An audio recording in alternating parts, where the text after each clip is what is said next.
reporting for ESCKAZ.com, continuing with our head of delegation interviews with Lőrinc Bubnó from the Hungarian delegation. Welcome to Tel Aviv. How's it been going so far? Thank you. Everything's been going great so far, so we really enjoy it.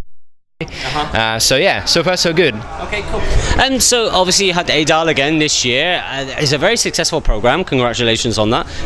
Obviously you're going to be planning on continuing with that, but maybe you can tell me a bit about this year's contest and maybe what your plans are for next year. Actually, this year we didn't change too much. From last year, so we also had 6 shows, which means that we had 3 selections, 2 semi-finals and the final. And yeah, we have an on-screen jury who also vote, but also the audience gets their vote, and that's how the final entry is being selected to Eurovision. So that was the same this year.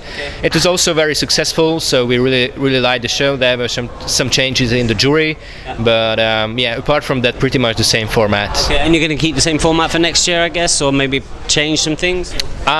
You know, we're still very early in terms of next year, so I'm not sure if so there were some ideas.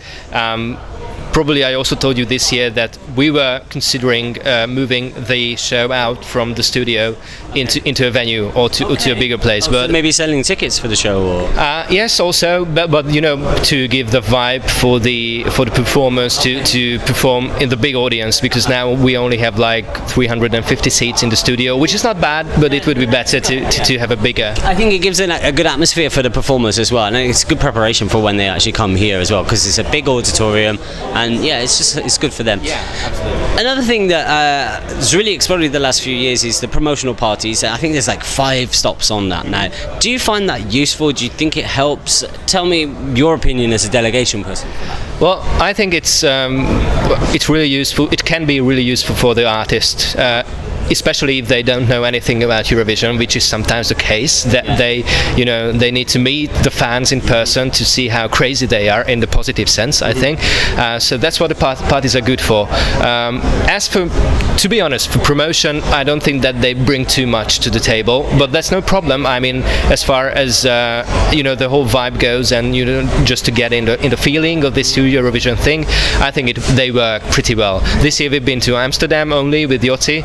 But he likes it very much because he's been there 2 years ago as well, before Kiev. So he had a great time the last time he was here at Eurovision, right? Absolutely, and now the venue now is bigger, because 2 years ago it was a smaller one. Now it's in ESCKAZ Arena, which is big. Yeah. So yeah, that's also good preparation.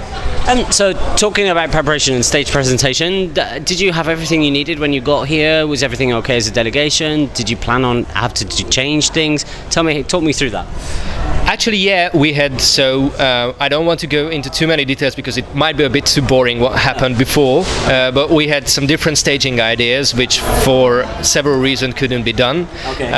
So this is plan B, but now we try to incorporate everything that we wanted to incorporate in plan A. Okay. And the only thing is with the visuals that we wanted to change a bit, and now they are already on the right track, I think, in terms of, yeah, absolutely.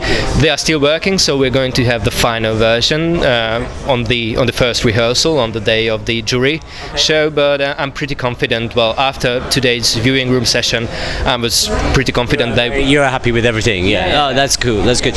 So, always a pleasure to speak to you, Lőrinc. I know we usually meet socially around as well. One final question for me: if there was one rule at Eurovision that you could change, what would that be and why? Now I think that's something else that I said last year, because last year I told you that probably playing live instruments would be good. Yeah. It would have worked last year with the guys. Yeah, right? Absolutely. But I still think it would also work with Yotti and things like that. But probably what I would try one year, that every artist should bring their own songs. Yes. Okay.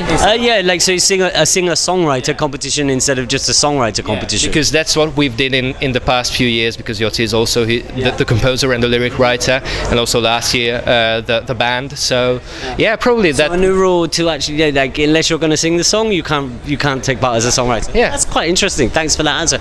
Good luck with everything. Obviously, we're going to. So. Thank you very much. Thanks.